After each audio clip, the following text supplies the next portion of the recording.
Here's Bloodhound with BFNations, and today we're going to look at how gunplay will play out in Battlefield 5, and we're going to be looking at what you can expect to see, random bullet deviation, recoil, and more. We're going to be looking at just the facts today and no rumors or opinions, so let's go ahead and begin.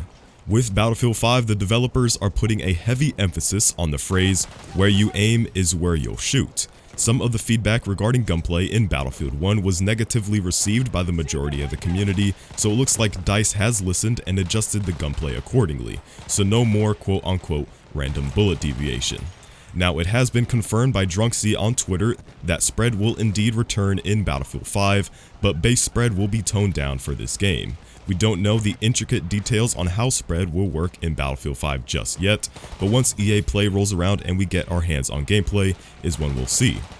Also, weapons will have predictable recoil patterns. DICE has said that this will allow players to learn the ins and outs of their weapon and will allow skilled users to use muscle memory to negate recoil and make their weapon more lethal at range.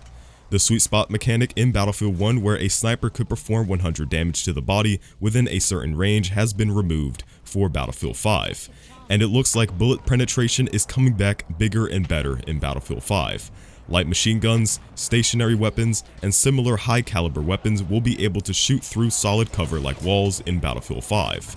Now, bullets can't go through everything in Battlefield 5, just the natural things that you'd expect them to go through, like sheet metal, wood, and the walls of a building. It's basically common sense. If you think your LMG bullets can shoot through that piece of cover, it probably can. This puts more power into the support class, as we know, is the class that will use the LMGs. Speaking of LMGs, it is now easier to deploy your bipods compared to previous games, and it also looks like there are some potential changes to suppression as well. One of the best changes for gunplay in Battlefield 5 is the removal of visual recoil.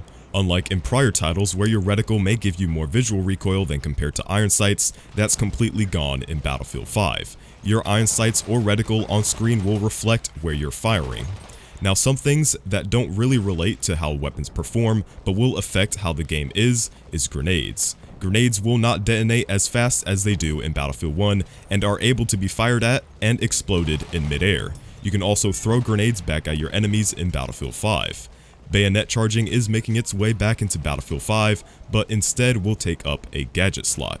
And that about wraps up all the gunplay changes that were officially released from DICE. If you enjoyed this video or learned something new, make sure to check out my own personal channel for more Battlefield related content, and make sure to subscribe here at BFNations as well. And as always, it's been Bloodhound, and I'll catch you guys on the next one.